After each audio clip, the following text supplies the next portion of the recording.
Hello, everybody. Welcome to the show. Mike and T-Ray. Hello, T. Hey, buddy. How you doing? I'm great. How How are you? weird. Are you weird? Yeah, weird. Oh, we already knew that. Weird day. Weird day. But yeah, I'm weird, but even weirder than that. Tell me more. Well, I will, and I don't know what it's about, but it's weird. First off, I'm very sorry. I'm keeping you up way too late tonight. By the time this show ends, It'll be bedtime. it'll be past your bedtime, and I apologize for that. Well, I don't even think you did dinner, so maybe you did. I don't know. I fell asleep outside, out by the pool, just There's worse things. crashed. Yeah, I thought it was smart of you to sleep outside and get a little cancer on top of the cancer. yeah. Yeah, that's, with all the smoke. It's like the worst day to be outside. Yeah. You decide to take a little nap by the pool. Yeah, I don't know. I was I out thought maybe there. it was some carbon dioxide poisoning or something. Carbon dioxide. Maybe. Monoxide? Carbon monoxide? Dioxide. Which one? Yeah, carbon monoxide. Yeah, sure. It was so weird. I was out there, and I went out there because Cece wanted to go out, and I was still highlighting. So I've got a little table out there in my little lounger, and I was just doing my highlighting. Next thing I know, I'm flat on my back. All I can think, I was at the doctor yesterday, and she's like, "How you doing?" We're going through everything, and I'm like, "I'm exhausted." And she's like, "I can tell in your voice." And the night before, I hadn't slept for shit. I just couldn't sleep. Every time I'd roll over, my back would hurt, and it would wake me up. And that's been going on quite a bit. And so she had put me on some medication, a couple months ago. And I stopped taking it because it didn't do anything. And so I'm like, well, if I don't feel anything after a week of taking this stuff, I'm not doing it. And she's like, yeah, that's fair. And so she put me on another drug, and I don't know the name of it. And she's like, I'm like, so I just take this at night before bed? She said, no, take this in the morning and then take it, in the evening, because I've got a couple rounds of meds that I take each day. And she's like, yeah, it can make you tired. It can do this. It can do that. And if it's not working, call me in a week and we'll try something else. That's the only thing that's different. And it just I couldn't keep my eyes open. So I don't know if it's that or if it's something else. So you got to take it in the morning and it makes you sleepy. That sounds like a terrible combination. Yeah. And I don't know if it's supposed to make you sleepy or if it can make you sleepy, but she thought it would help me sleep at the end of the night. But the way it works, she's like, take it twice a day. And I was like, okay, I can do that. And maybe it was something else. Maybe it's totally something else. Yeah, maybe it's just a culmination of not sleeping for nights and you just catch up. I have those days where I'll sleep fucking 18 hours. My body just shuts down. Yeah. It's like, you know what?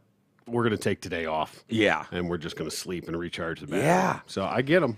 I felt fine this morning. I actually woke up early and was playing with Cece, and I got my prep in. And usually, there's two parts to my day where I find the stories that I want, read them, and then I read them again and highlight them, and kind of think of an angle. Like, well, and part of my time is spent thinking, where's Troy gonna fall on something like this? And then where am I Stay out of gonna my head, fall on man. this? You don't worry about it.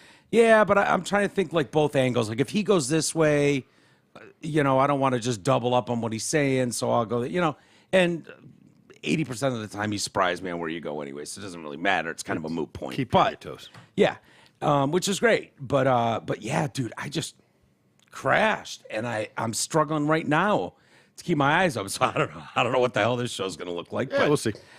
But If you start nodding off, I'll clap and wake you up. yeah, boom. If I start just fucking zonking out, I'll start beating you with Tic Tacs. there you go. Tink. Oh, dude. Tink right off the glasses. Holy shit, I feel like my mouth is heavy and I'm just kind of like struggling to spit out words. I don't know, man. So I'll take it for a couple days and see if like my body adjusts to something. But if it's like this isn't gonna work. That won't work.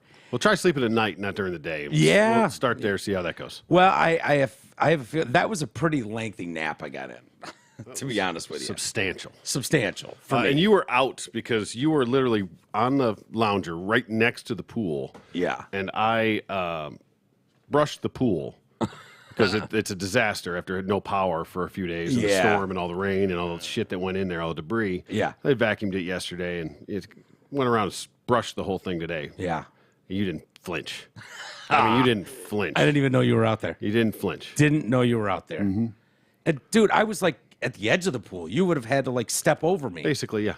Yeah. Mm-hmm. I think I kicked your chair, actually. Seriously? On the way by. Yeah. Yeah, you might have. I don't know.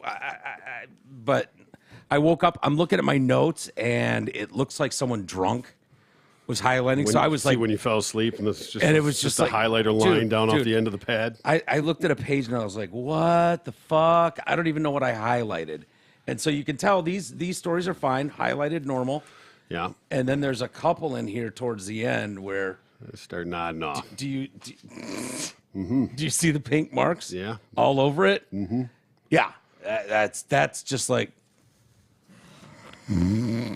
Oh, shit. Yeah. Okay. Where was I? And I don't even know if I like the story. Yeah. I don't even know if I do. We'll I see. was like, well, we'll get there, I guess. Fuck those stories. Something about Tom Hanks' niece doing something on a reality show. I was like, hey, we'll watch that.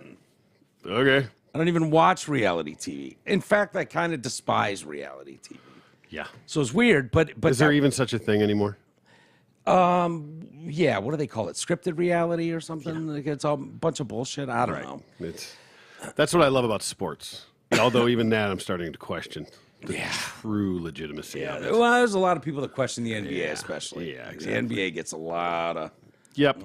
But that's what I love about that. It's the only thing theoretically that is unscripted. And you want to catch it live. Yeah, and you'll never see the same thing twice, essentially. You know, so that's where I stand on it. That wasn't the weirdest part of the day, though. No, Woke up this morning and, I go through. I'll just be like, Twitter. Okay, what's trending? And I'll look for the biggest stories and just see if there's anything there. And most of it's bullshit because I'll be like the Lions, the Niners, and I'm like, ooh, did something happen? And it's nothing. No. Nothing is happening in June. No, zero. And I can't anymore click on Trump or Biden. It's like, this is just pointless. It's going to be the same 10,000 tweets of someone going, Rob Reiner talking about Trump going to prison. Yeah, right, exactly. Yeah. And then 10,000 people going, shut up, meathead. It's 10,000 times in a row you've said this. You ever get tired of being wrong? Like, just back and forth. So I don't even bother with that shit anymore. But then I went to Facebook and I was like, oh, what's going on Facebook? And our video from last night. Great show.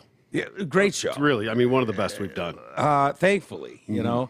I know Ryan won't like it and Travis won't like it because we talked about pride parades. Yeah, it's okay. And what was going on there. But I thought it was fascinating. And then you get Jerry from the Jacks on, and that to me is always a great day when you can talk to Jerry. And the Ask T-Roy segment was gold. I think pure so. gold. Yeah. I thought that was hilarious. And I think there's some good information in there too. Yeah. I hope we did some good for the world. I imagine he's not the only person. If everybody's being honest with themselves, because there's multiple factions when you're talking about going down on a girl, for instance. Some girls hold back and they're getting through it, but they're not like. And then you get like a confident girl who's just like, fucking into it, holding your ears. Yeah, exactly. Grabbing your hair and shit, and just like fucking. And so there's two different levels of that. And so I imagine there's quite a few people that listen to that and like, oh, I'm kind of feeling the same way as that cat. Like, dude, I'm doing the alphabet. A little insecure, don't really know. You're not getting enough positive feedback. Exactly. And it's not like after a session with a girl, you sit down together and take notes. Yeah, right. That's like usually a little constructive criticism. Yeah. Hey, when you were down there, listen, I could use you to go up and down a little more, a little less of the circles. You know, focus up on the top half, stay away from the bottom. Right. And some girls are like fucking. You're here with a tongue, and then you got fucking these guys going to town. Oh, yeah. You know what I mean? And some girls are like, get that shit out of there. Sure. So, I mean, there is no one size fits all. That's true. There's not. But when you get better, it's like, all right, I know what I'm doing here enough. But enough problems for people. So I think that was more of an enlightening conversation. I hope so. I do really want to know how that turns out. Oh, so do I. He better write back, or we'll email him back. Yeah. Or at least send video. But the weird thing was, and I texted you this morning while you were at work, and it was like, we have thousands more views, you know, and YouTube is not our bread and butter. That's not where most people listen to the show anyways. This was Facebook, by the way. Facebook, yeah. And I believe YouTube, well, I don't know. YouTube's normal. No, it's just Facebook. So whatever happened on Facebook last night, it was like thousands of views, and that number continued to climb throughout the day, and I don't know why. And I was like, hey, T, and it's not like, oh, we had a good show last night, and so everybody jumped on board and got it. Most people hadn't even heard it yet. I mean, this was like 10 o'clock this morning. Right. You know, it had barely posted. Most people probably hadn't listened to it yet. Right. I mean, I know that's how everybody starts And the day immediately. I'm the ultimate pessimist, so I'm like, oh, something's fucked up. You know, someone added an extra couple zeros to our numbers, but it seems like it continued to grow, and I don't know what it's at now. It has. Well, right. Facebook and YouTube, it's just a platform where we launch the videos and we stream live. But most people that do our show just download the podcast, the audio. They don't watch the video of it. If we have, and you'll see the difference in the numbers. Like if we have guests in, things like that, something that's worth watching, you know, the numbers will go up quite a bit for that. But for the most part, there's a pretty steady number of the people that watch it. Of nothing. And we don't do it and that's right. Fine. We don't do it. No, that's right, true. But the point is it's pretty steady. Yeah. So to give an example, the show, the last show we did last week, people reached 329, impressions 361, not to get too into the weeds with the numbers, and then 100 views, 99 views. Yeah. Right? Which is pretty dog shit. Right. Well, but that's pretty standard. But like I said, most people don't watch this most of them are like 163 or by the time it catches on. And this is, you know, the people, there's a lag. Yeah. Too. Right. know. There's a handful of people listening live. But so in comparison to that, you know, those numbers will go up a little bit, but that's pretty close. In comparison right now, we have 181,000 impressions and people reached on yesterday's show and 4,500 views. Yeah. So it seems to be, I think, primarily like Somali pirates and Bangladeshi. We hit China pretty hard. Yeah. I don't know if it's real, if it's fake. I don't know what's going on with this. I don't know if we got good luck figuring it out. Stuck into some weird algorithm over there. Something got translated and shared. It does not make any sense. And they do subtitle our show, right? So and you'll get it in whatever language. And in talking with the nerds, they said the same thing, that you'll actually get dubbed, voiceover translation. Yeah. In other languages, other countries. But I mean, how? Well, I don't know. Doesn't make any sense. I know. Maybe we got super hacked. Who knows? Yeah, I don't know maybe how that it's just goes. that good of a damn show. Yeah, that's what the word is spreading, and that's what I'm going to go with. Is it Jerry from the Jacks? Is it the Ask T-Roy segment? I don't know, but what a weird day. Been an odd one for sure. And then I started to watch earlier Dave Landau's show. Normal World, which is on Blaze TV, Glenn Beck's network, and it was pretty funny. And he was doing a story on, they were doing a story on Pink performing, right? The singer doing all the acrobatic shit. And dude, I laughed so fucking hard. I don't know if it was Quarterback Garrett or one of them said something like, "Oh yeah, Pink is selling out, you know, arenas." And Landau, as quick as lightning, and said. He jumps in and says, "Yeah, and Two in the Pink are still fucking doing theaters." You know, which if you get it, you get it. Two in the Stink, I think probably, but we'll blame that on the Sleepy. No, well, it's one in the Two in the Pink, one in the Stink. Yeah, but he said Pink. He said Garrett said Pink is selling out arenas, and Landau said one in the Stink is selling out theaters. There you go, something like that. And so I texted Dave, and I was like, "Bro, fucking lightning fast, hilarious." He's like, "Thanks, man. When do you want to come do the show? You know, when do you want to start doing some stuff?" And I was like, "Anytime. You know, I'm going to Arizona in a couple weeks." Nap? Yeah. After my nap. So I'm going to go down to Texas and jump on that show with those guys. Yeah. And now. So I didn't get the invite. Oh yeah, I'll bring it down too. But I was like, so what do you need me to do, Dave? Do I, do you want me to book a flight and come down there? He's like, no, I'll have my booker reach out to you and we'll fly you down. Nice. He's like, the whole works, like first class. And I'm like, well, fuck yeah, let's get to work. He's like, you have an open door invite anytime. So I'm like, so if those numbers had jumped up substantially after doing that, Yeah, well, that if would make any more sense. But if any of the numbers or any of the names that the odd part is if it was just some weird anomaly where we got into something and it was coming up as a autoplay somewhere or recommended, right? So it was getting to these things. That would be one thing.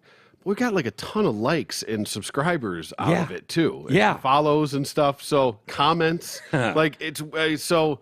Yeah, that's the weird part. Like if it was just the numbers and there was nothing really to go along with it, right? I'd be like, okay, something got churned out. It's just somewhere in the ether that is being seen somehow, some way. Yeah, but we're getting interactions on it. It's the funniest part to me. Like messages and comments and likes and fucking hearts and thumbs up. Dude, and all I was kinds getting of shit. friend requests today. Yeah, on Facebook, which they've petered out. Yeah. Once you get to a certain level, it's like, you're not getting shitloads of, and so it's like, okay, either Joe Rogan mentioned our show on his show that we weren't aware of. Yeah. Something like that could do that. Where Well, it's like, you get mentioned on a big show. And, in the hundreds of people that liked it, 'cause you at least get to see their profiles. Yeah. There weren't any Bob Smiths. There was quite a few that I couldn't even. They're just scribbles. Yeah.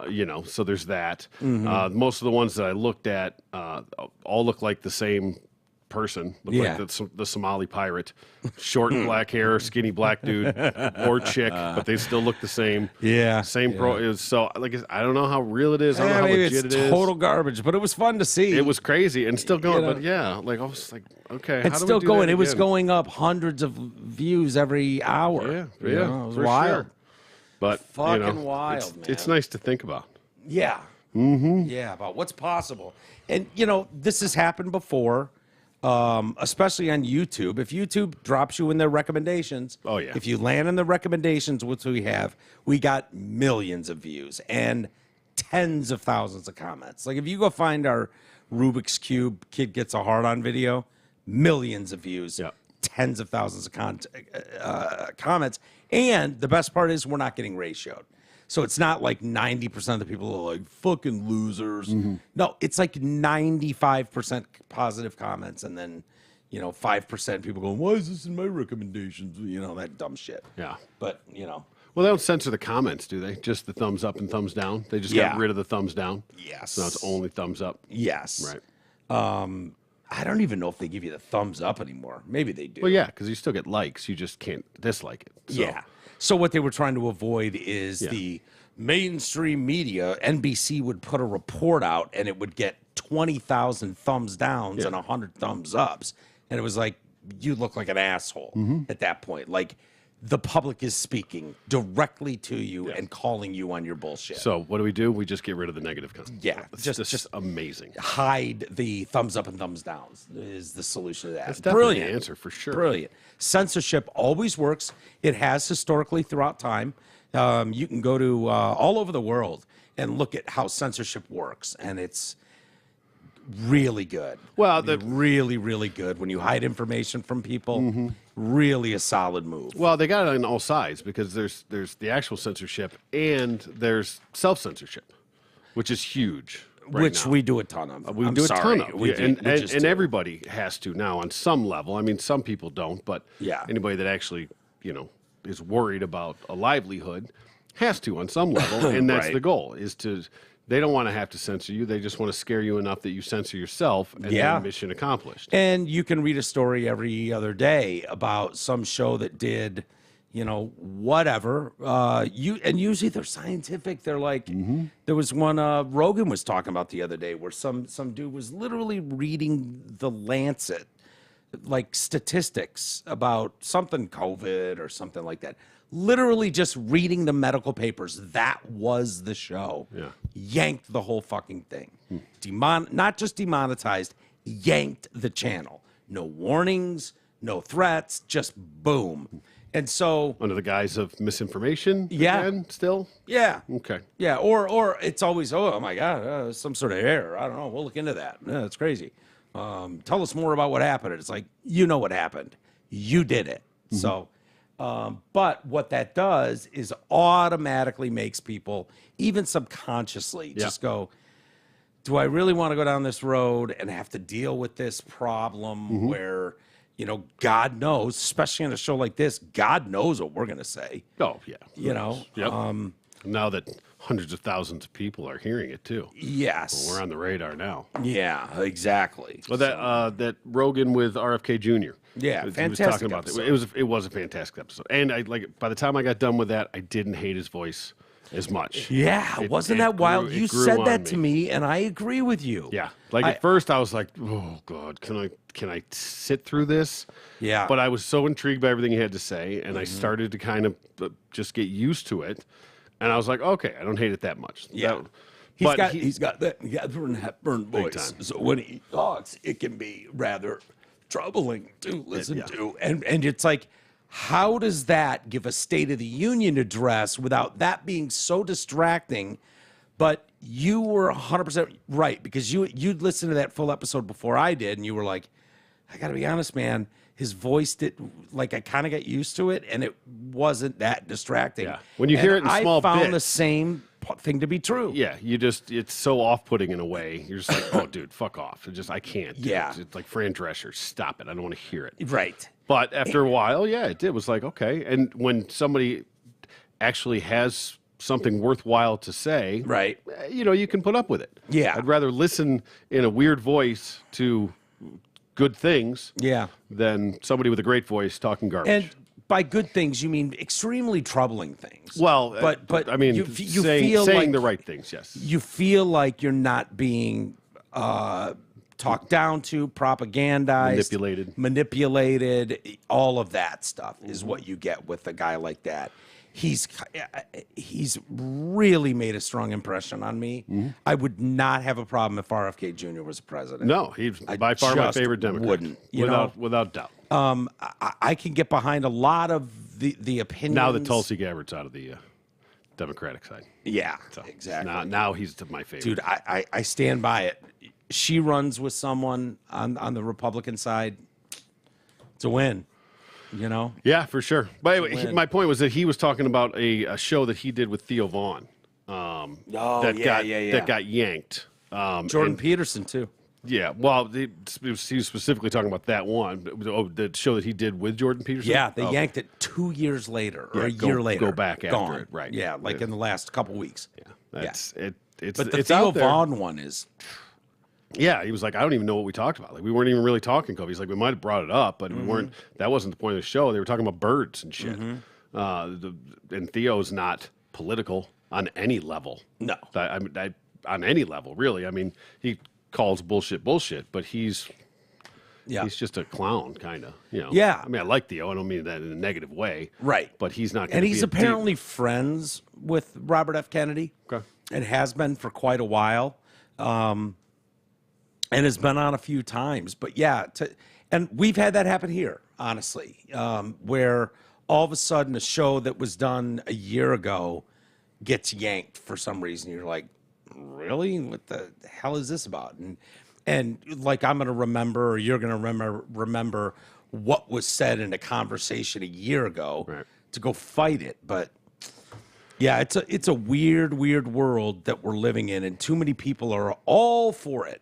And those people are, they don't have enough information about how history works when you're doing this stuff. And there's some stories that we can come back and explain more on that. It all sounds up. great when it's something you're agreeing with. Yeah. But to think that that's how it's always going to be is Yeah, ignorant. because if you at think best. your team is going to be in power for a long time, you are sorely mistaken. And now, when you've changed rules and set precedent, the team that you don't want in power is going to use those same weapons. Yeah. It's why the filibuster exists like it does.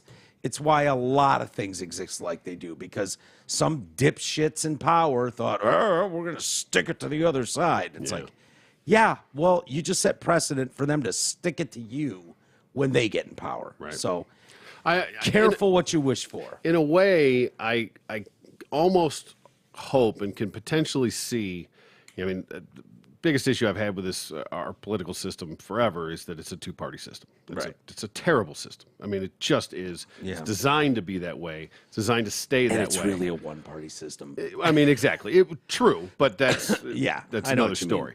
But what I'm almost hoping is, and what you're starting to see is, the Rogans and the Mars of the world, where they feel like they've been lifelong liberals. Mm-hmm. They've been on the left. They've been criticized for being on the left, but now they've stayed. They're more center now because the left is going farther left. Right. And there's part of that on the right. Elon Musk falls into this. Exactly. category. I mean, and then there's sort of the same thing going on with the right.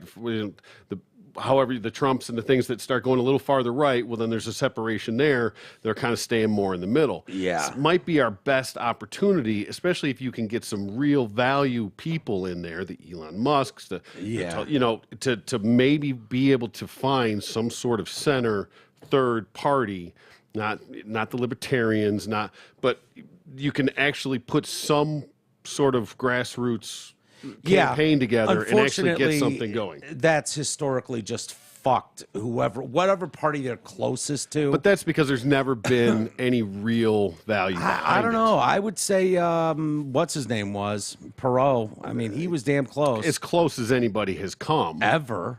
Yeah. But, and he was nobody.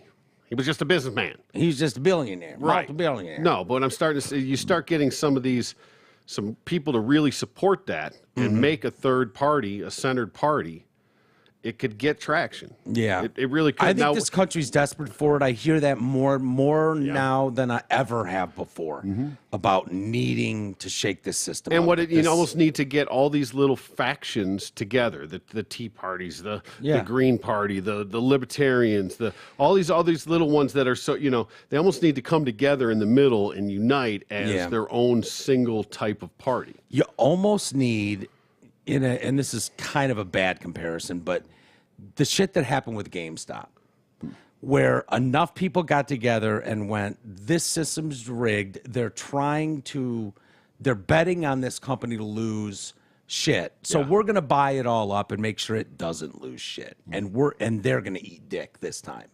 And it happened. They're making a movie about it. One of the previews that I was watching before the Full Frontal Jennifer Lawrence movie I went to the other day. Nice. Yeah, I highly recommend seeing it. She's a doll.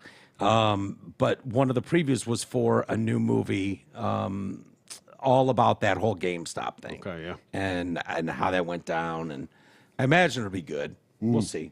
Yeah. Yeah.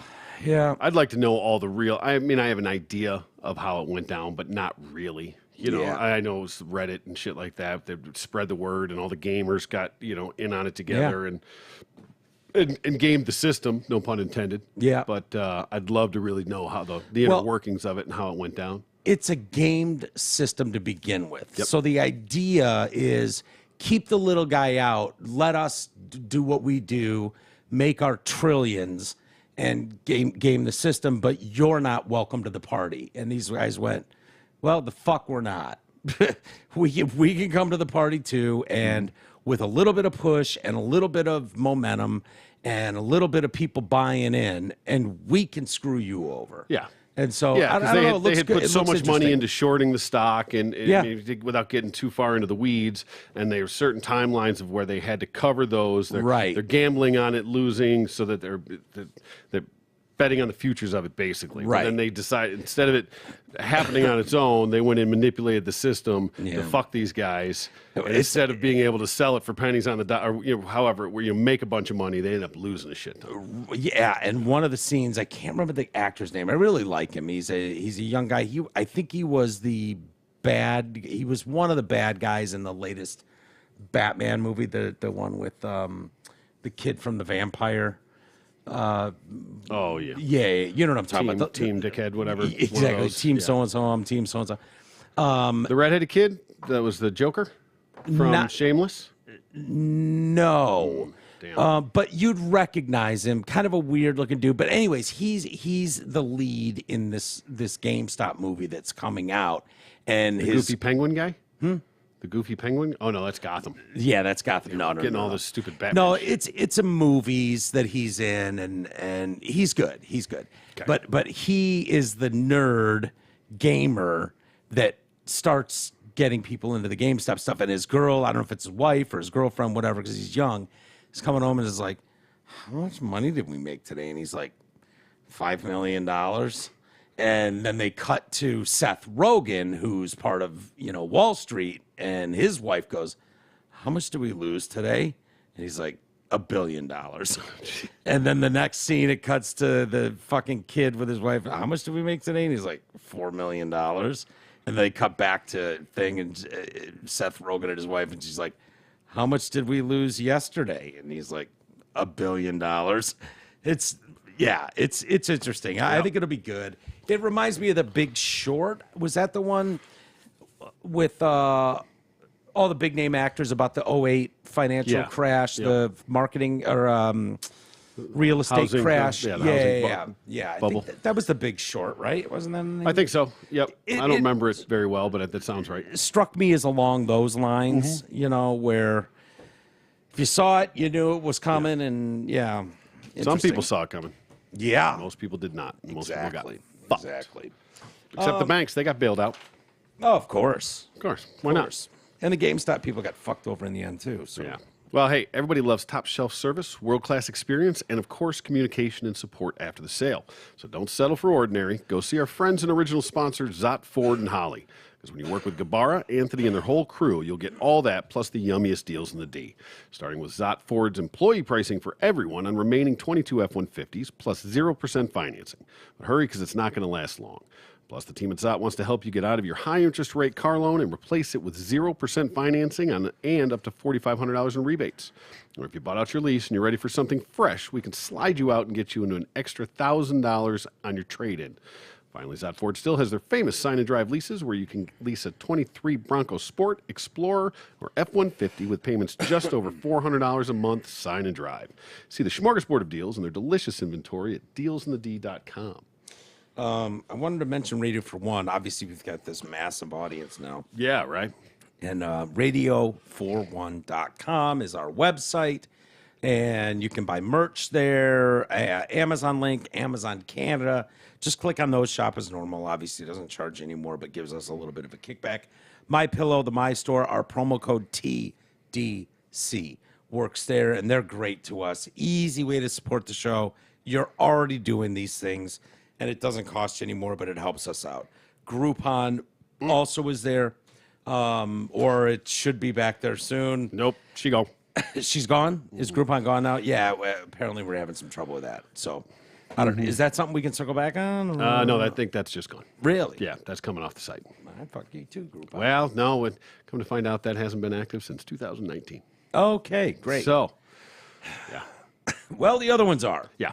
The other ones are. Link to our Patreon page, too. Great way to support the show. There's hours and hours, dozens and dozens of hours of great content. They're basically just more shows. If you like the show, you should like our Patreon page as well. Also, send us your emails, walters@detroitcast.com. Love reading those. And I don't want to spend a ton of time on this, but I did have a follow-up. We were talking about that we're queer, we're here, we're queer, we're coming for your children. Yes. Is it we're queer, we're here? Or? We're here, we're queer, we're coming for your children. Yes. And Is, so is what they were saying in the march. yeah. The chant, the age-old "we're here, we're queer, get used to it," Right. has now become "we're here, we're queer, we're coming for your children." So now stories are coming out trying to go, okay, here's what this was. It's no big deal. Nothing to see here. I don't think that's a great angle to take. No, I just don't. when And- that's your number one criticism, essentially. Right. I mean, that's what people have the biggest issue with, right? People act like it's the trans. It's not. It's Right. it's the situation that we're in, the grooming that's going on, Yeah. that people see, and it's being denied.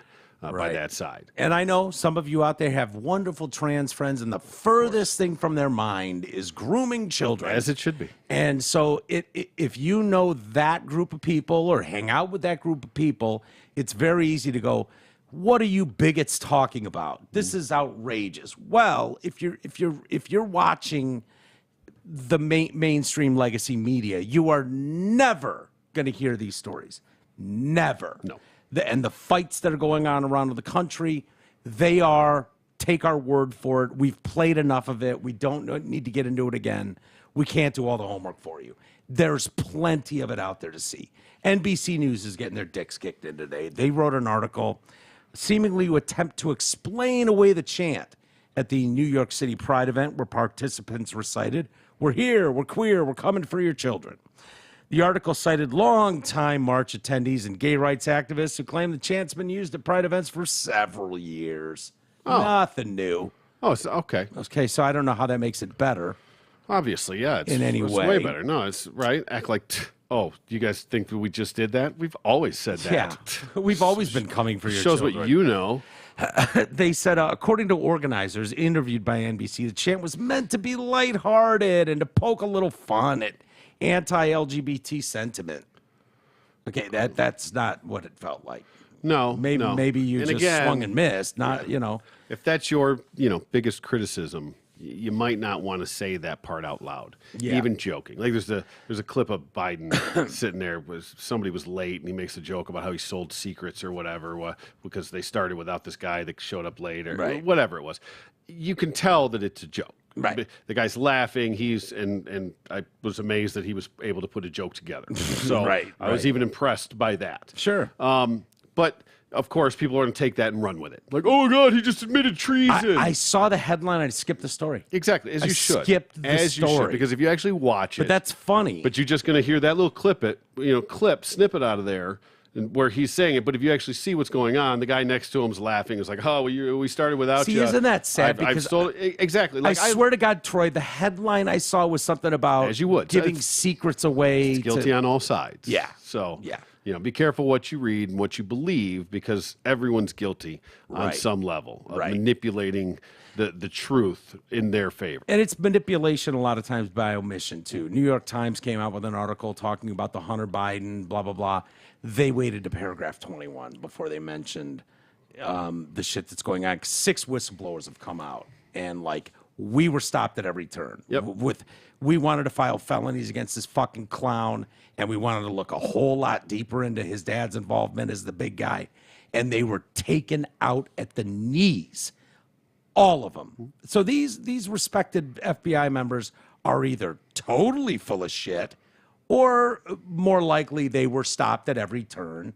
And so that story never came out. And they're saying 100% they put their hand on the scale for the election. Period.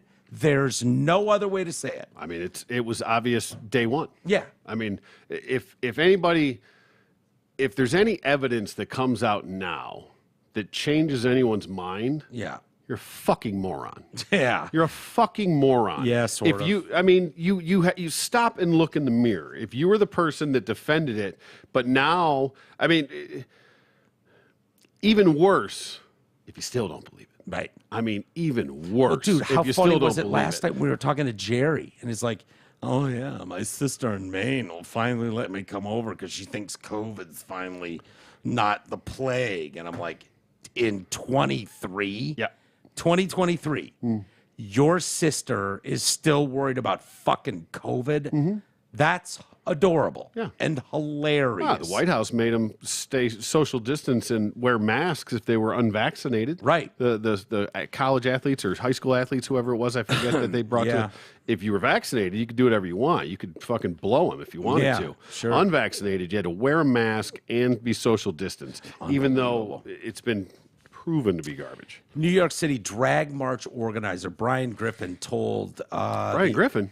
Yeah. That Family Guy? Yeah, it sure is.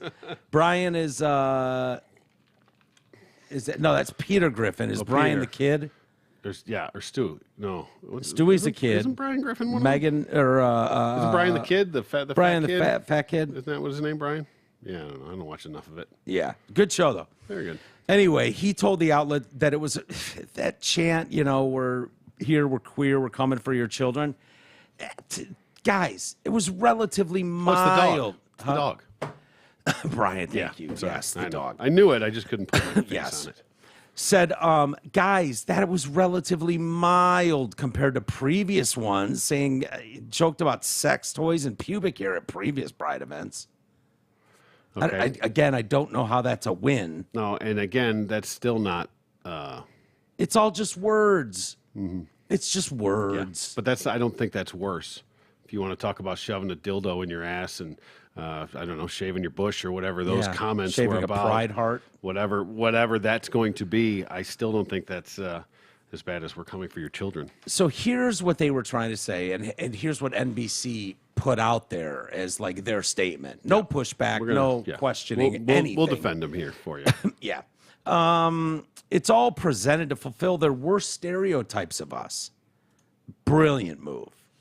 Awesome. So this is like being accused of murder and then writing a book about how many murders you've committed. Like, yeah, all the stereotypes you say about me.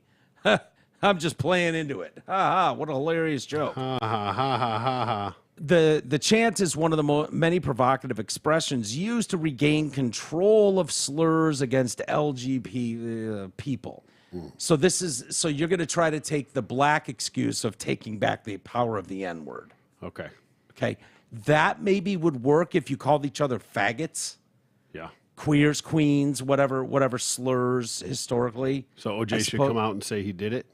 Yeah, which he did in a book. Oh. It's one of the greatest books you'll ever read, by the way. It is. If I did it. I did it. And in this case, right-wing activists are jumping on a single video to weaponize an out-of-context remark to further stigmatize the queer community. Again, your words. Yeah. Not mine. I have no issues with the march. I know with the concept, but again, when that's your biggest critique. Previous chants at Pride events in New York have included others targeting children, including 10% is not enough. Groom, groom, groom. Oh, I thought you couldn't say that word anymore. They can. chant. I guess like the black guys saying the N-word. They can say whatever they want. Yeah, We're just not allowed to say it. The controversial chanting came as Pride festivals across the U.S. and Canada featured rampant nudity, including a parade in Seattle where naked men rode bikes in front of children. NBC was widely roasted online by probably mostly conservatives, but I imagine there's a strong percentage of the community. Let's hope. That does not find this terribly helpful. Let's hope. Who mocked the article and claimed that the "Coming for Your Children" chant was commonplace at Pride events. Oh, Just good. commonplace. Yeah, really fucking helping your side. Yeah, I don't know how. And they go on to say the chant actually originated from the San Francisco Gay Men's Choir in 21. They do it every year. It's fine they chanted "We're coming from your children" because they do it every year. They also chant about sex toys, pubic hair, killing people. What? Yeah, it's all in good fun, Michael. So I found the Gay Men's Choir song.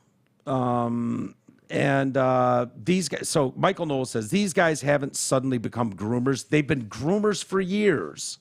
He said, we've been saying this for years. Makes it worse, not better, but interesting propaganda spin here, NBC. Do you have the Gay Men's Choir? I believe that I do. Now, I will say, go into this with an open mind. Okay. So, and I mean that seriously. I'm not making a joke about this.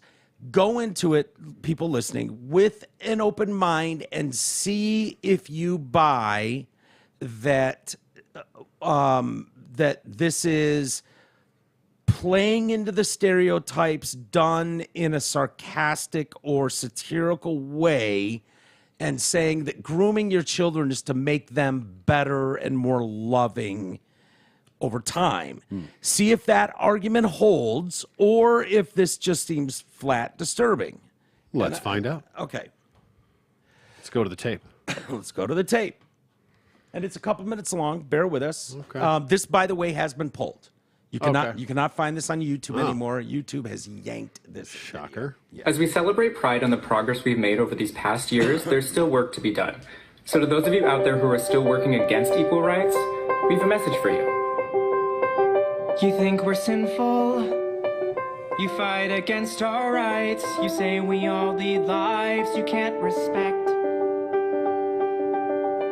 But you're just frightened. You think that we'll corrupt your kids if our agenda goes unchecked. Funny, just this once, you're correct. We'll convert your children. Happens bit by bit, quietly and subtly, and you will barely notice it. You can keep them from disco, warn about San Francisco, make him wear pleated pants, we don't care. We'll convert your children, we'll make them tolerant and fair. At first, I didn't get why you'd be so scared of us turning your children into accepting, caring Why is that such a people, shitty green screen? I see now why you'd have a problem with that. Just like you worried, They couldn't just have a white they'll change background for their these group clowns. of friends. You won't approve of where they go at night to protests. Oh, and you'll be disgusted when they start finding things online that you've kept far from their sight. Like information. Guess what? You'll still be alright. We'll convert your children, yes we will. Reaching one and all, there's really no escaping it. 'Cause even grandma likes RuPaul. And the world's getting kinder. Gen Z's gayer than Grindr. Learn to love, learn to vogue, face your fate. We'll convert your children. Someone's gotta teach them not to hate. We're coming for them. Coming on them. Coming for your children. Coming to them. Coming in them. We're coming for them. We're coming on them.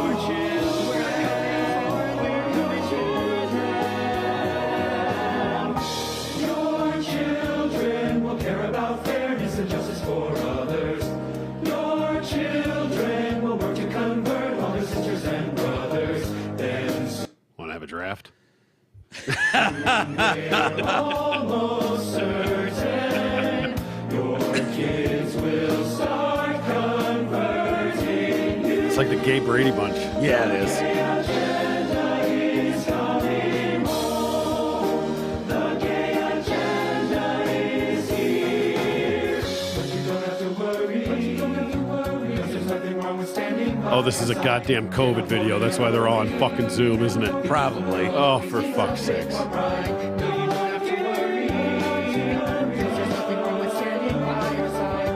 I think a bunch of gay men would have no problem getting in the same room together. Nah. Can we be done with this? Sure. Okay, I think the So- message is clear. Yeah. Oh, look at that, fading in the Yeah, fading in the flag. trans. I do love the shit stain. Yeah, the the skid shit mark stain's right through nice. the middle there. Yeah. It really ties it all together. Sure does. Yeah, yeah. Now, do you buy that they're just converting your children into being more tolerant?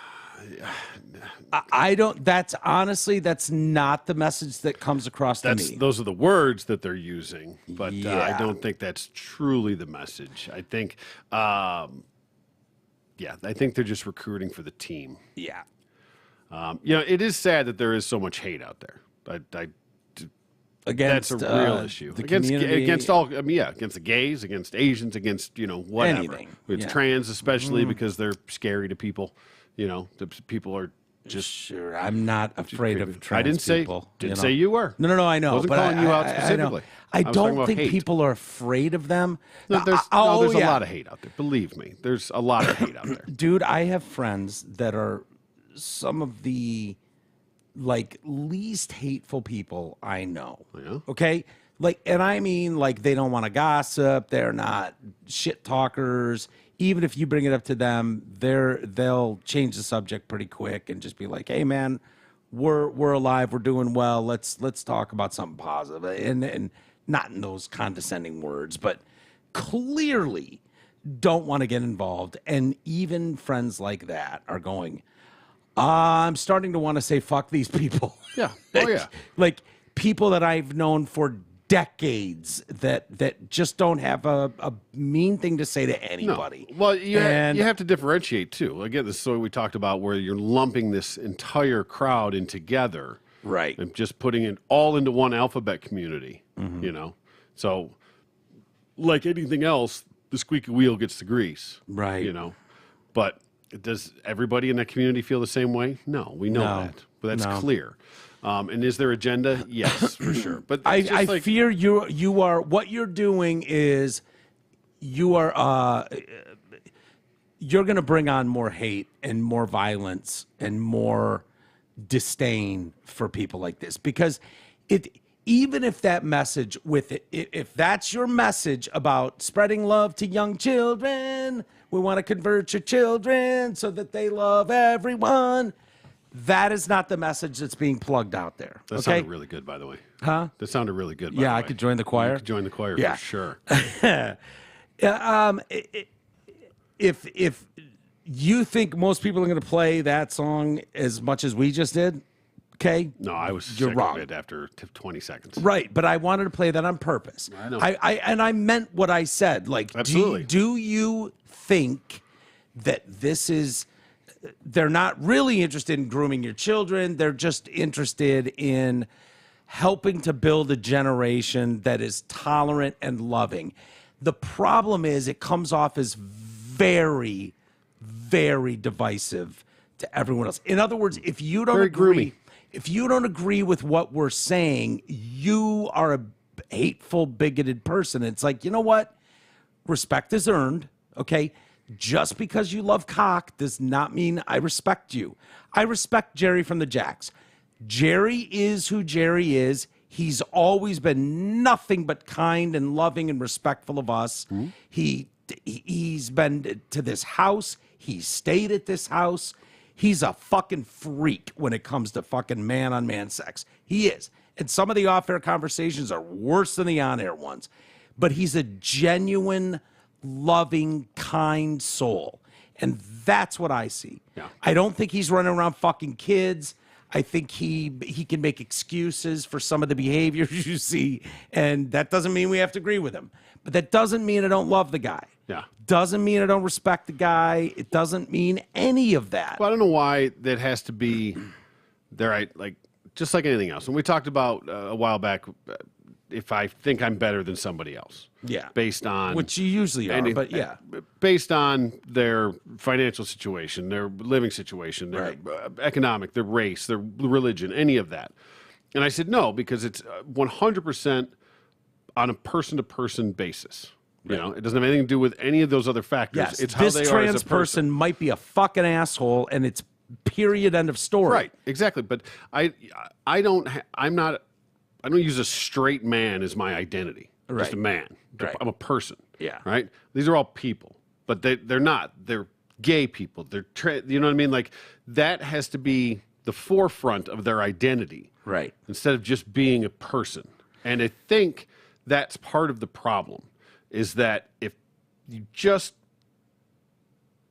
portrayed yourself as a person, Right.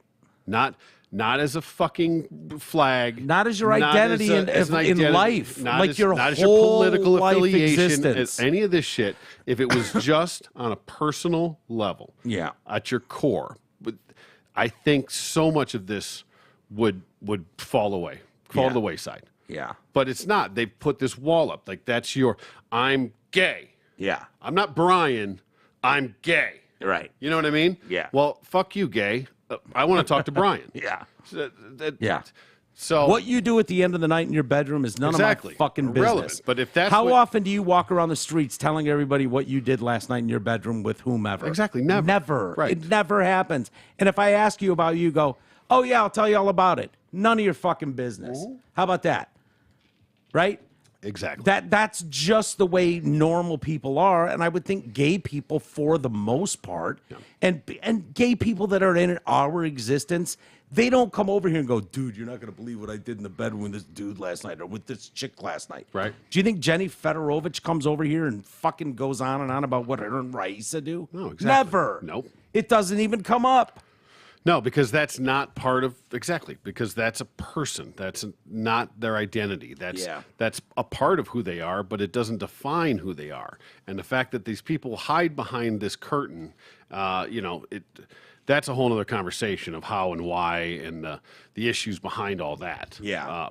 But I think that's where a lot of this problem comes from, is that you take the person out of it, and it's just whatever, your race, your religion, your sexual identity.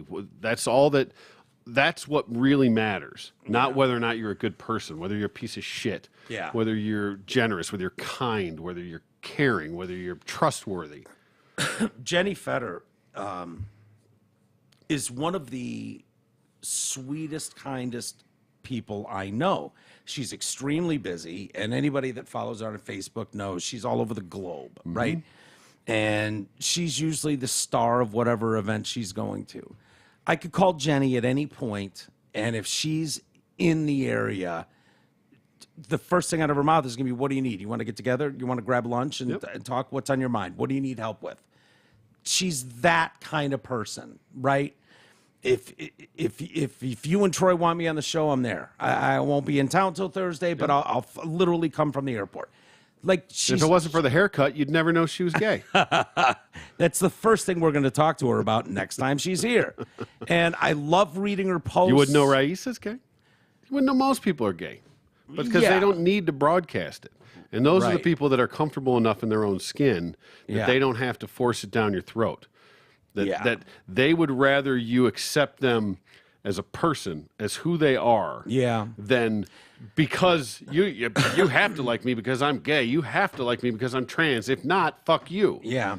Do you think it's possible that a lot of this is still relatively new? Okay, when you go back to the early 90s, which is not that long ago, you're going back 30 years, when the fight really started to happen. Ryan White being murdered the way he was, and violence against gays. Not that doesn't still go on. Yeah. Of course it does. There's bigots everywhere. They're worldwide. Do you remember what a huge deal it was when Ellen came out on TV? I mean, like that was like she almost lost her gig. That was like fucking the biggest story in the world. And what happened? Nothing. No one gave a shit. Yeah, when it's all said and done. No one gave a shit. Executives had their idea about what that was going to do to her career and what it was going to mean for her fan base. Fan base didn't give a shit. Rosie O'Donnell's fan base didn't give a shit. She probably got hate mail and death threats, probably. Oh, yeah, sure. So, I mean, not say nothing, but overall, did she do fine for herself? She did just fine for herself. But I'm talking Did it come with no bumps in the road? Yeah. Anytime you've got something that's against the mainstream, my point, though, is, if you will. What was that, 30 years ago, give or take? Something like that? I mean, when you're talking about how new this is, that was my point. That was groundbreaking that somebody came out as gay on TV. And then Will and Grace came out and blew the doors off everything. Changed everything. Will and Grace was a super gay show, and people loved it. And then you get to Modern Family, and it's even more so. Yeah. It's widely accepted. Does that mean that bigots don't exist? Does that mean that ultra Bible thumpers don't look at it as a unforgivable sin? And why don't you just piss in the Lord's face? Yes, those people exist. They don't speak for majority of people. No. But the more we see this stuff, the more it's like, look, the San Francisco Men's Gay Choir has been around forever. They probably have hilarious songs. They're probably very creative guys, and there's some gay themes woven into it. I bet it'd be hilarious to watch them. They're probably talented singers, all that kind of stuff. This type of thing and the message being chanted on those streets is not helping. No. It's not helping even for the hardest, bad choice of words, even for the most vocal supporters of you. Stiffest supporter? Yeah. The longest and stiffest supporters are going to go, you don't want to lose them. No. You don't want to lose those allies. You don't want to lose people that are leaning towards you, going, maybe I need to learn a little more, but yeah, I understand most of their points. Those people that are on the fence, you want them falling onto your side of the fence. Yep. And an easy way to do that is to not talk about other people's fucking kids, man. It just is. What we all know about kids is they're malleable. They're easily influenced by adults and adult opinions. Yeah. They think anybody who's older than them is some authority figure. Well, they're influenced by Stranger anybody danger. but their parents. If you played that song in the 80s, it would have the stranger danger label on it. It just would. It would be like, hey, if you see this group running around town singing, Yeah, hide your fucking kids. run, hide your kids. It wouldn't be funny. It wouldn't be and as someone that's trying to just get respect in the world, trying to get respect from other people. Hey, we want the same rights as you do. We want to be able to get insurance for our loved ones and be married. We want to be there on their deathbed. Blah blah blah blah blah. For those people, I think it hurts that cause. It just does. Whether it's meant to be tongue in cheek or not, it doesn't sound like it. We listen to a lot of it, and while I understand part of that, like, we're trying to make your kids intolerant. Well, if nothing else, more tolerant. it's more divisive. It is. It's extremely trying divisive. to separate children from their families, essentially. To create the divide, like you don't, the things that you won't tell them, we will. You don't show them, we will. Like, let them come to us instead of you. Well, you don't get to raise people's kids. Multiple hours of driving yesterday. I had to go because I was at my folks, and then I had to come back here, and then I had to go all the way out here for a doctor's appointment, and all the way over here to a pharmacy. I was on the road for hours, and so it gave me a lot of time to listen. And I was like, oh, Ali Sadiq is on the black comedian. He was on with Rogan. And I was like, I'm not terribly familiar with his work, but I'll give it a listen. I'd wrapped up the JFK one. And so I was like, or RFK. I was like, yeah, I'll give it a listen. And I thought it was really interesting when he was like, he was talking about people putting signs in their yard. And all I could think about was Beth, because she's got a fucking goddamn pride flag and a stupid sign, like, this house accepts trans people and loves blah blah blah. And every time I pull in her driveway, and I love her to death, and I'll always love her. All I can think is, what are you doing with this shit? Are you trying to get the one guy in the neighborhood that is going to go and throw a brick through your window? Like, is that what we're doing here? Or is it more virtue signaling to show that I'm so open-minded, I'm Right. so woke, But the way Ali Sadiq I'm such an ally? the way Ali Sadiq was saying it was like, look, whether you're no different, you were absolutely no different than the guy that has a giant sign in his yard that says, honk if you love Trump. You're no different. You're pissing off half your neighbor. You should be loving everyone in your neighborhood and finding out a way to become friends with everyone in your neighborhood. Because, believe it or not, whether you agree on fucking LGB alphabet issues or politics, 95% of what you have together, you want a nice yard, you want a safe neighborhood, you want your kids to be safe, you want them to go to good schools. Yeah. You like. But if you checked a different box in November, you're a mortal enemy. Mortal enemy. Yeah. And just think about that. Even with your virtue signaling signs on the front lawn, you know what we've never had on this front lawn, T? A fucking sign. Yeah. We just don't. Saying, all immigrants all humans are legal. I would have put Okay. a Tudor Dixon sign out there. Yeah, maybe. That's just because you want to bang Tudor Dixon. It's fair. It's true. Yeah, I know. I'm not with you. I'm going to fight you over it. I'd like to bang her too. But it really is, and it really hit me, and it was like, yeah, that's what that is. You get a reaction when you see that stuff, because I know Beth Dillon on a much more personal level than most people. I know how kind-hearted she is. I know how loving she is. I know what she means by that, right? Yeah. And it's not and like that sign is supposed to mean that I love everyone. everyone. Right. It does not play that way. And in fact, what it does... Do you love the person across the street with the MAGA sign on his fucking lawn? Right. That's where the breakdown That's is. where the problem is. Yeah. You And say it is, but you don't. Yeah. And that's the hypocrisy of it all. Right. And And you think you're virtue signaling and sending a positive message. I promise you are not. do you love the guy that turns around in your driveway? Yeah, that was a cheap shot. Yeah. No. But That was a cheap shot. And the only reason I say that, if you don't have dogs, you don't understand this. I know. I'm just. You know what I mean? Yes. So I get It's a it thing little with bit. her. It was an inside joke. But And she'll probably it's- hear this and I be hope like, so. You know I love her, but Yeah, me. I'm more worried about, not you. yeah, you'll have to put him. Why'd you tell him? Why'd you say anything? No, she'd be fine. But I it's like, for your own good, let's. How about we try a different tactic? Because this tactic of I'm gonna have 10 Trump flags hanging off my truck and fuck you if you don't like it, America. That guy, the way you feel about him, is how half the country feels about you with your fucking blown up trans bullshit on your lawn. Like you're not making friends. You're as guilty of being divisive as anyone else. That's true. Just are. Yep. The people you think you're knocking down, and because they're not showing love to everything you believe in, you do not automatically get respect. You do not automatically get love from everybody. You earn that. I hate to break it to you, but you're getting played too. Yeah. You're a pawn in the Exactly. game too. And- you are the rook. For the record, every time I pull in her driveway and she gets in my car, I fucking make some wisecrack about it. Every time.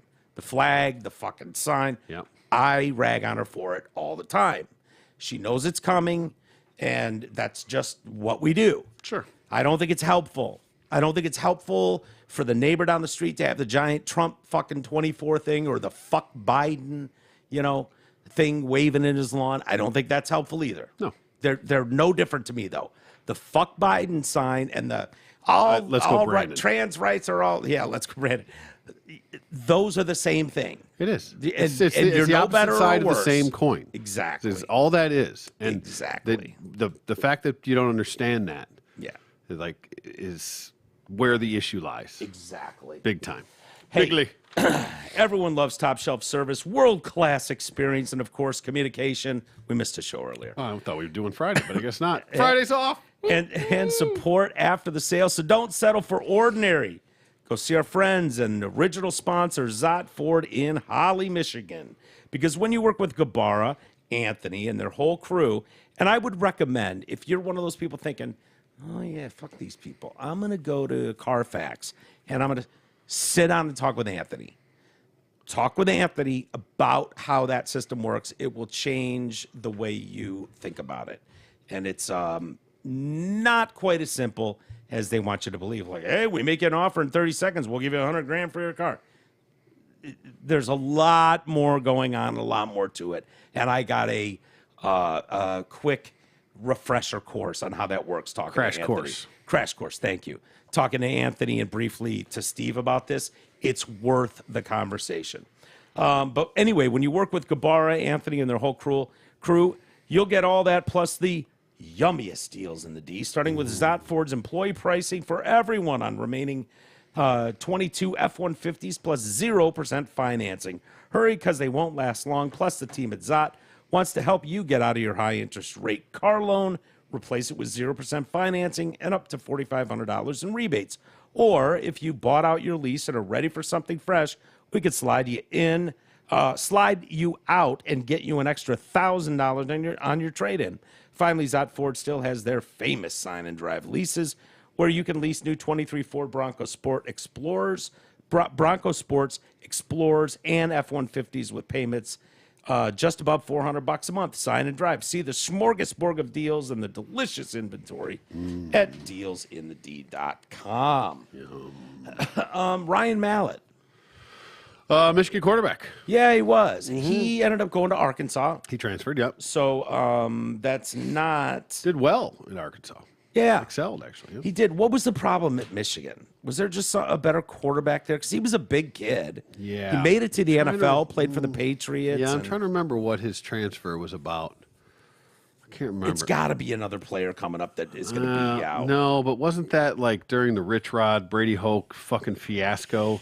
14, 15 era, somewhere in there. I don't forget when he was, but I think there was something else going on with that because there wasn't anybody like spectacular coming behind him. I don't think. Yeah. After him, not Henny. No. No, Maybe Henny was before him. was before him. Close. Anyway, he unfortunately died in a drowning accident yesterday in the Gulf of Mexico. Really? Yeah.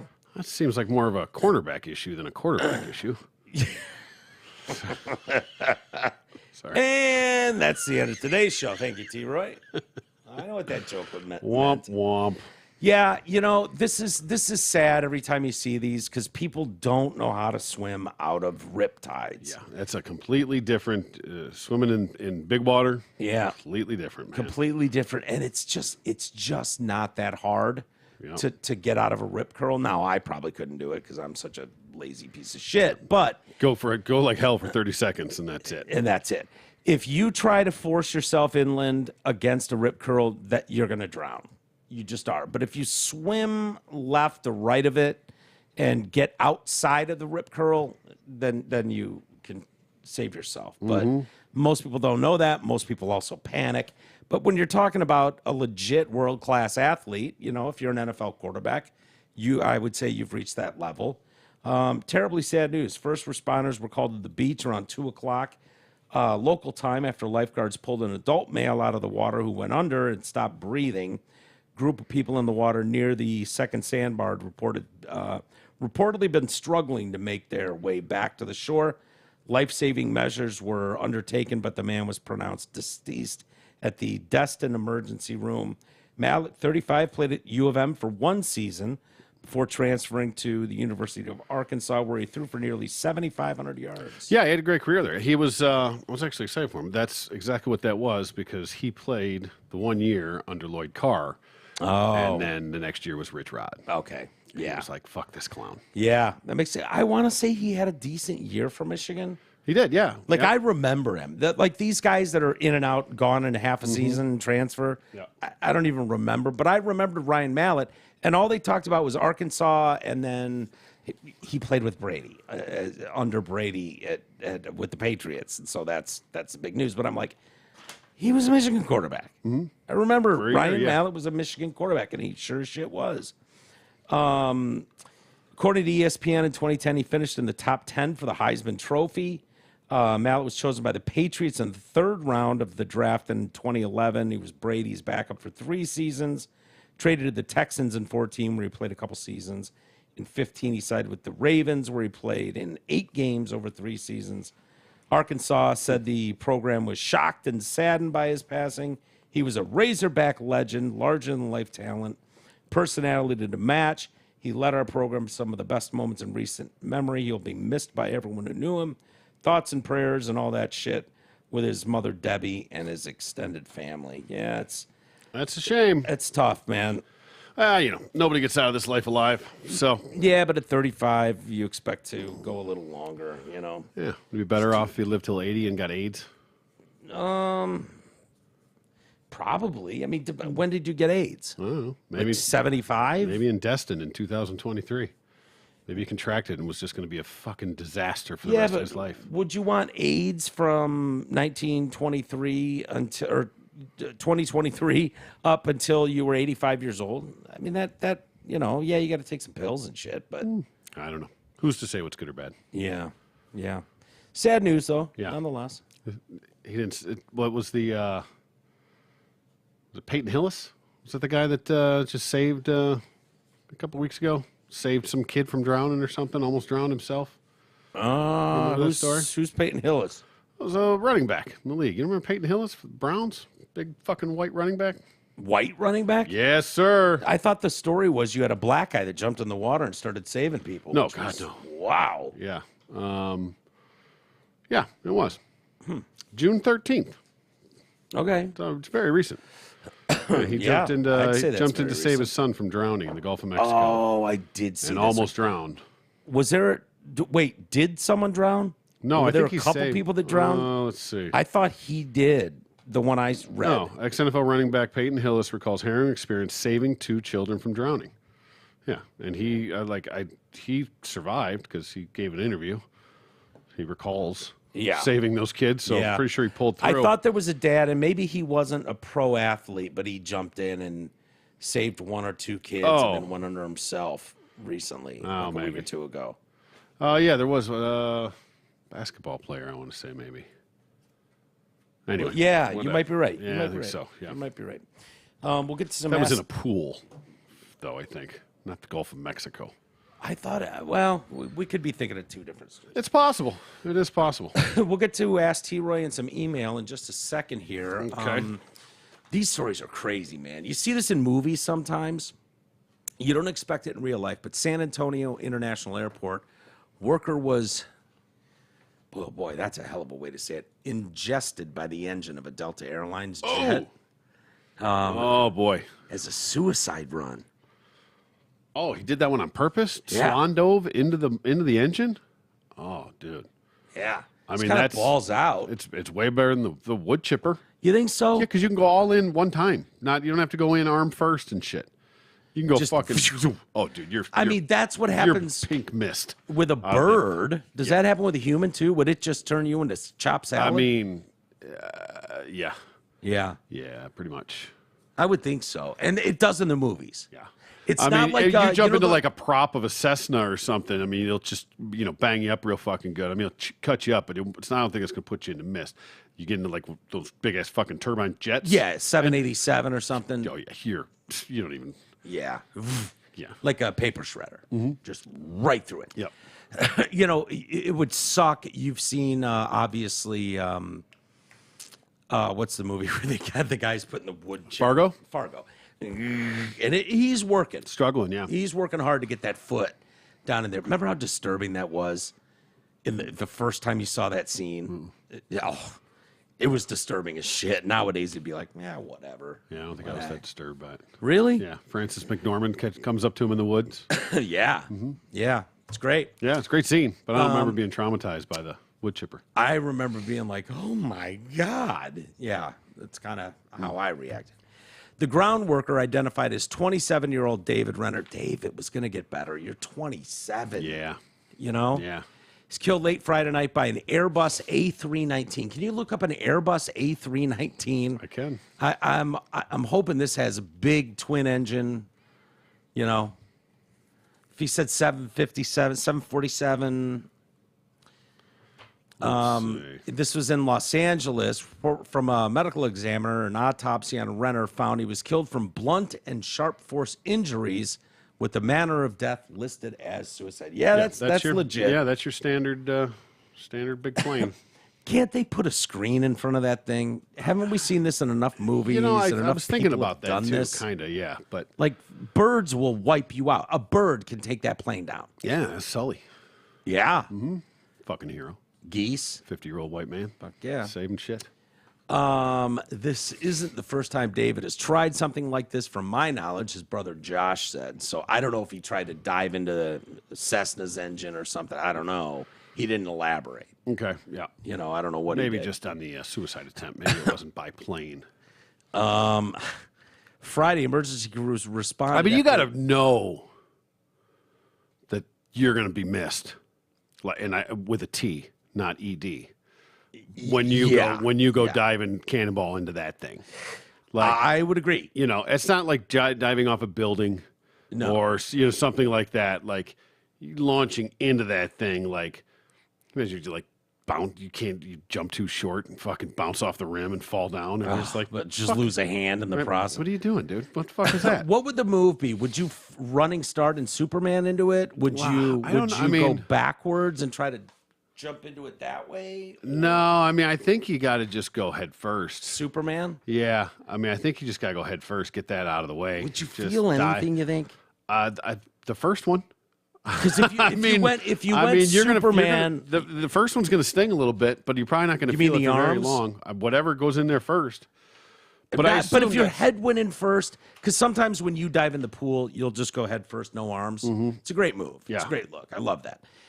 If he did that and just dove straight in head first, you wouldn't feel a damn thing. It would you'd just feel take the your first head. one. You think so? I mean, that first you'd have to feel it at least for a second. I mean, you're not. I don't know, man. You're not dead instantly. I think it's poof. I think it's pink mist out the back. But you got that first one's got to hit your head. You got to feel that the first time. I don't think you would. Yeah, it's not going to last. You're not going to remember it, but Certainly not going to remember no, it. but you're going to feel But it. if you tried straight up Superman, You're definitely you're gonna going to feel feel this until it gets to your head, and then your head's going to be But the lights out, boom, boom. I mean, those suck in so much air Yeah. that you would just be sucked right into it. I mean, it's not like you go coming through there like a meat slicer. It's my thing. You know, when Kim Jong Un was feeding family members to dogs and shit, famously, like that would suck. But when he started taping people to telephone poles and then hitting them with RPG, surface to air missiles, the only thing, if anything, the only thing you might see is the flash. You might see the flash, the thing going off, and then you are being missed. Yeah, like that'd be a way better way to go.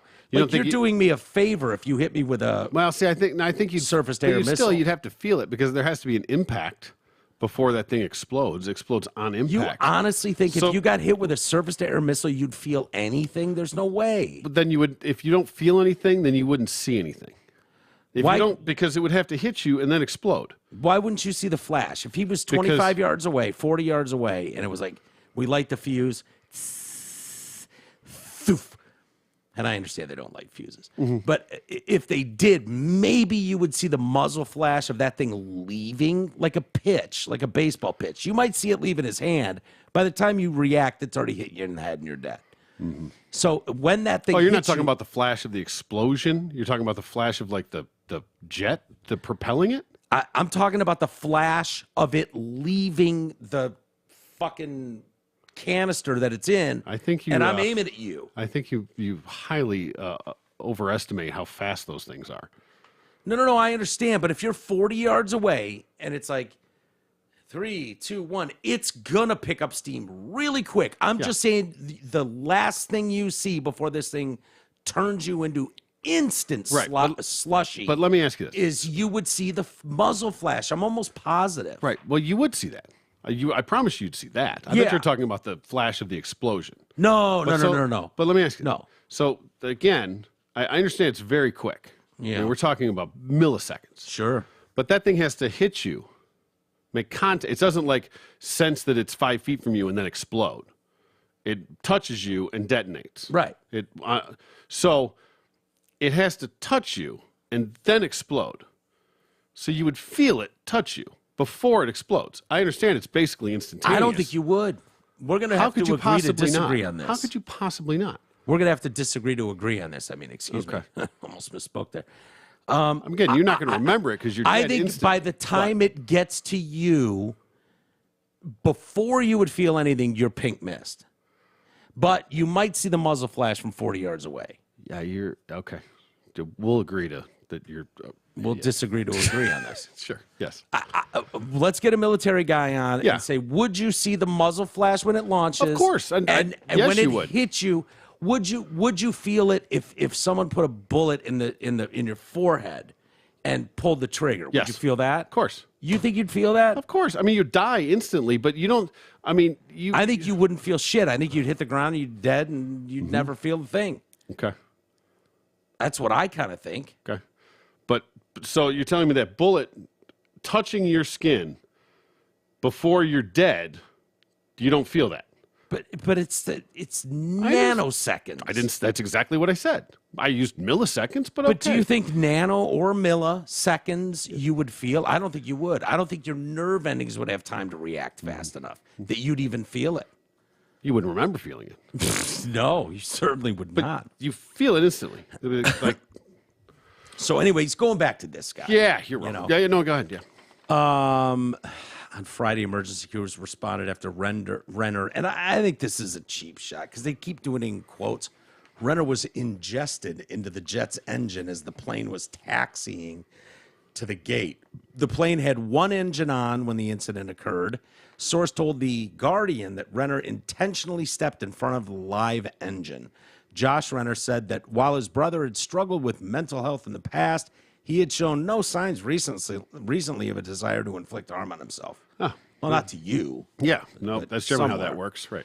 The reason I say this is because he was almost 5 months clean and living every day to the fullest. David had been clean for over 8 months, was in therapy, was actively taking his I meds. thought it was 5 months. What was 5 months? That he was clean. What did the sentence before that just say? His brother struggled with mental health in the past. But he had been. The reason I say is because he was almost 5 months clean and living every day to the fullest. David had been clean for over 8 months. Thank you very much. Yeah, good call, T. And was in Conflicting therapy. reports. In therapy by the same guy. One sentence apart. There's one period separating 5 months clean. 8 months clean. And he didn't correct himself. He'd been clean for over 8 months now. Was in therapy, actively I think taking that's somebody his using that prescribed meds. keyboard, and it was just a fat finger on the 5 and right below the 8. Maybe. He was taking his meds and had finally become the David we all knew he could be. Renner was employed by Unify Aviation, a ground handling and aviation services company based out of Atlanta, contracted by Delta. Unify, the company, said it was deeply saddened by the loss of our employer in this tragic incident. We are heartbroken, grieving the loss of an aviation family member's life in San Antonio. Our hearts are full of support with the family, friends, and loved ones during this difficult time. As a result, counselors are available to airport employees shortly after the incident. On Friday, Unify said the death was no fault of their operations. Initially, NTSB was working with Delta to investigate the incident, but the investigation has been canceled in light of the medical examiner's determination. Okay. Yeah, he kind of swan dove into the... Well, first of all, that's bullshit because the result would be the exact same whether he was sucked in there accidentally or he fucking went in on his own. Swan dive, yeah. Right. So don't tell me the medical examiner's fucking findings are what closed this case. You got somebody telling you, eyewitnesses that said he walked out in front of it. All Yeah. right? Couple things. One, how pissed do you think people on that plane were? Oh, God. Fucking taxiing out to go on your fucking vacation to take Or off. taxiing in. Taxiing in's even worse because you're still going to go on your vacation. No, taxiing in, because... Blows. Dude, You've already been on a flight for 5 hours. You're bummed. You want to get the fuck off. That's fine. They can put a ladder up to the thing and get you off the fucking plane. Not with You're leaving to go on your shit. Not with a paint streak 100 yards behind the plane. You think they left the people in the plane there for 16 hours? No, they got people off the plane. You think so? Of course. Maybe. Yeah, but I would much rather be getting off the plane at my destination than and then have to figure out another flight to wherever the hell I'm going. Second of all, this guy fucked his family over hardcore. Why? Because you absolutely could have made this look like an accident, in which case your family would get paid. Yeah. But instead, how you do we decided know it to, wasn't an accident? And they're not just saying it again, was we suicide. don't. Did And he leave a note? I take real fucking exception to the medical examiner being the reason that they've called off this investigation. Yeah, he could be being paid off by Delta. 100%. Dude, don't Listen, make us pay $30 million. You're pig missed on the other family. side of that thing regardless. You are just a fucking pile of goo. Yeah. Regardless, whether you were sucked in accidentally or you dove in fucking swan dive. You're not getting a funeral. You're getting hosed into a fucking grate. Yeah. Right. Yeah, you can't even be cremated. No, you were already cremated, essentially. On New Year's Eve, Courtney Edwards, a mother of 3, was sucked into an American Airlines jet engine at Montgomery Regional Airport in Alabama. Mom of 3. That'd be... What'd she get? What'd they get paid? I don't know. Edwards, let's see. She worked for Piedmont Airlines, subsidiary of American. The Occupational Safety and Health Administration fined Piedmont. Okay, wait. Who's Piedmont? That's the airplane. They're the company. That's the Piedmont Air. So Edwards, Courtney Edwards. Okay, Yeah, that's where it was. Okay, Piedmont's that's where the plane. Piedmont Airlines, subsidiary of American Airlines. Piedmont, they fined Piedmont $15,000. Oh no! Excuse me, even more, $15,625 in Hitting June. them where it hurts, right there. After they found the company was at fault, they're contesting that civil penalty. I bet because that $15,600, $15 million. oh, 3 young kids, Yeah. yeah, accidentally sucked mom through the fucking Yeah, but cheese grater. if you can prove her negligence, see, that's where a lot of this stuff is very easy. I mean, Yeah, but women do dumb shit all the like, time. Like you can't, like she walks by an engine. I'm not gonna blame every woman. It's like really. I know, You but get all sucked into they these have things? to do is say right here in our handbook, it says, "Do not walk in front of the engine." She didn't listen to the guidelines. We are no way liable. Yeah, but just because someone paints "watch your step" on a staircase doesn't mean you're not possibly going to trip down and fall. No, that's true. But if know. you just trip and fall, it's your fault. If it's wet or slippery or there's something that's negligent, then it becomes someone else's fault. I If don't I just think fall watch down your the step's fucking going to stairs, get them out of legal. if I just fall down the stairs responsibility. and it's my own fault and I fell down the stairs, there's no liability. For Yeah, that. but if they just paint a yellow line on that top step, like, heads up, there's a step coming, I don't think that absolves them of all responsibility. They're still paying out. If you just fall down the stairs, Yeah. why? Because we're a sue-happy country. I understand that doesn't mean they're going to win. They have to be found negligent. They have to be responsible. But what? Because they have stairs, they're responsible for it? No. Yeah, I think so. Just like if someone trips not on your how- fucking sidewalk and rolls an ankle, they sue you. There has to be something wrong with it. If somebody just falls on their own volition, it's not your fault. They say powerful fans and compressors suck air through jet engines during takeoff. 1.2 tons of air per second can be taken in. Oh yeah, I mean it's the human crazy. body. It's crazy how much air moves through those things. It's nuts. Hey, this part of the show is brought to you by the You mean Party Ask Pub. T-Roy is brought to you by. Well, it's the and the emails. Okay. Yeah. Stop fucking up my jive, man. Ask T-Roy today is brought to you by The Party Pub. If you want to impress everyone at your grad party, wedding reception, poker night, MMA viewing party, or for any other reason, then you need to contact The Party Pub. It's a massive inflatable pub that can be set up wherever you choose. They also have all the best party games, beanbag toss, badminton, giant inflatable screens, axe throwing, and much more. Call Jeff El Jefe at 586-524-6701 or visit thepartypubrentals.com and take your event to the next level. TDC listeners get a 10% discount and 2 free games. Dear T-Roy, my husband Dan and I do not consume alcohol. Boring. Mostly because of our family history. Okay. So there's a couple of nanas and grandpas that Daddy beat got the all shit out of drunk and everybody. handsy. Yeah. He was putting hands on her in a bad way. Better on than in, but Yeah. Most because of our family history. Several years ago, while Dan was at a work event, a consultant, these damn consultants, man, Ken, we'll call him Ken, took him and some coworkers out for dinner. Ken ordered a bottle of wine for the table. Not wanting to cause a scene, my husband drank the glass poured for him.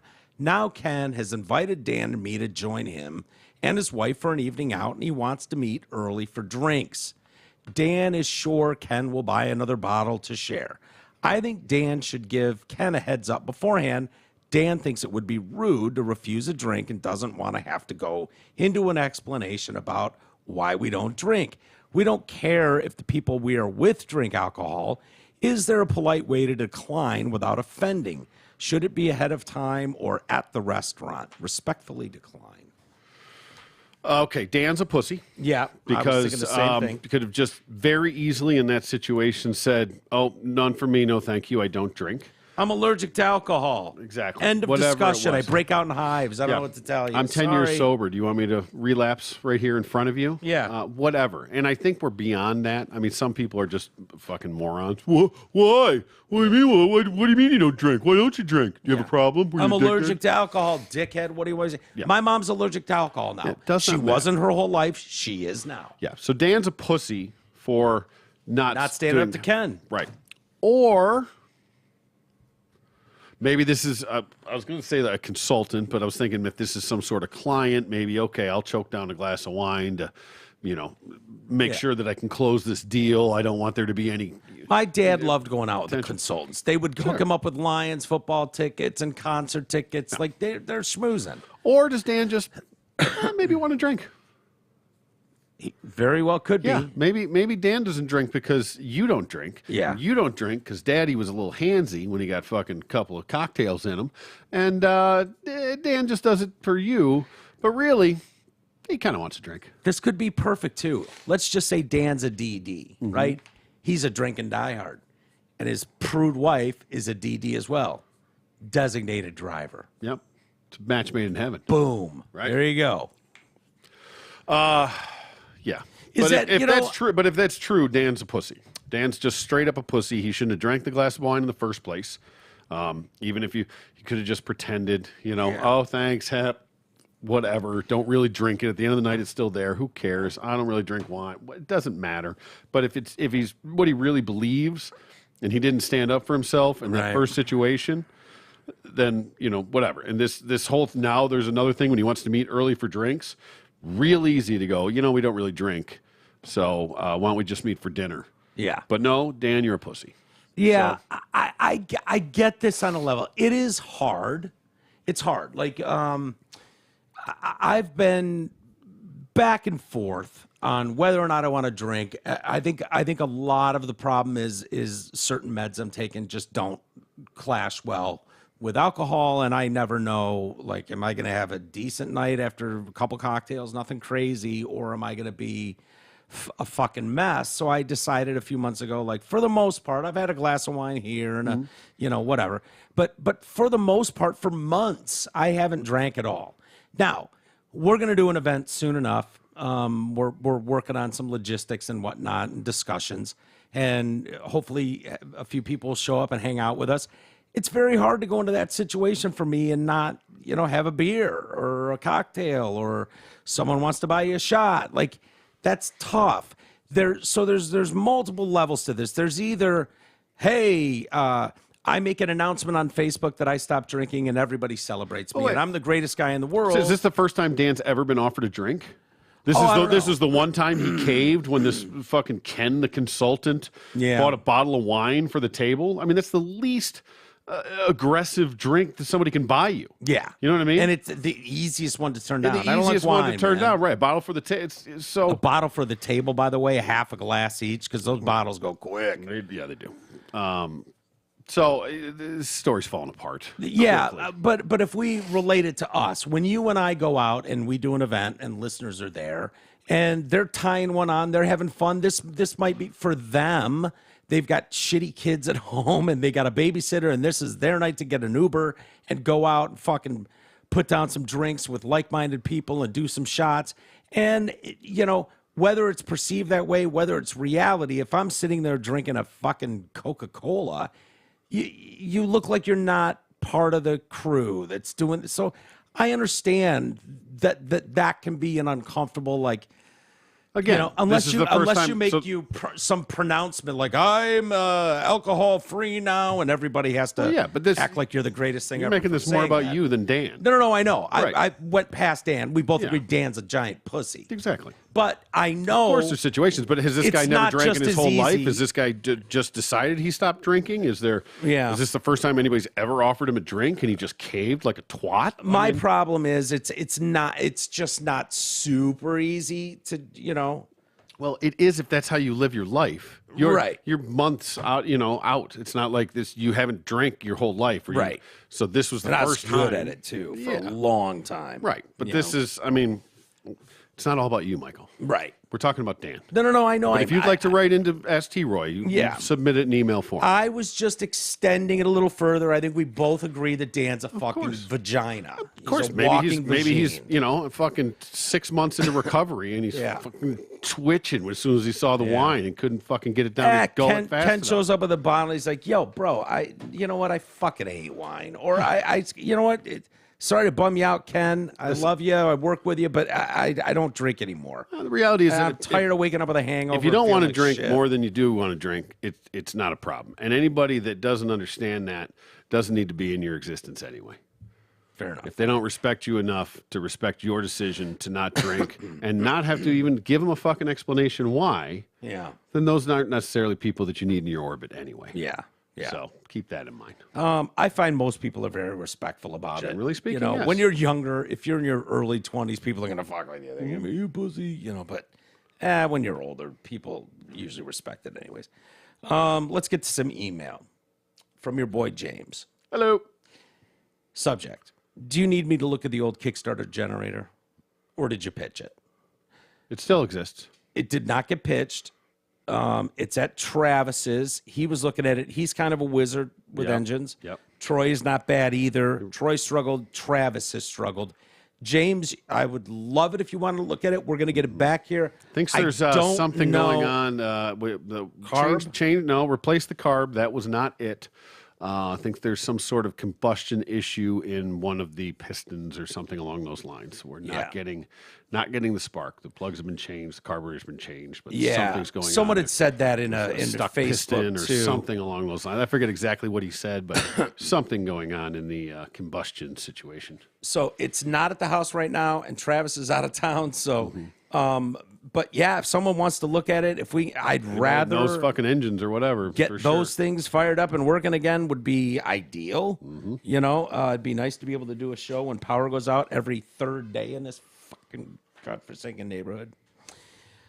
Trans coming gross for our kids. Mike, in regards to the trans coming gross for our kids, I was wondering if I get a say in which kid they take. I have 4, and there's a couple I like better than others. Yeah, for sure. Yeah, and that's from Bone Job. Well, you can, you leave a couple hanging out in the wind. Yeah. Okay. 4 is too many, by the way. This one's more for T-Roy than me. All right, hurry up. It's my bedtime. Yeah, it is. I'm sorry.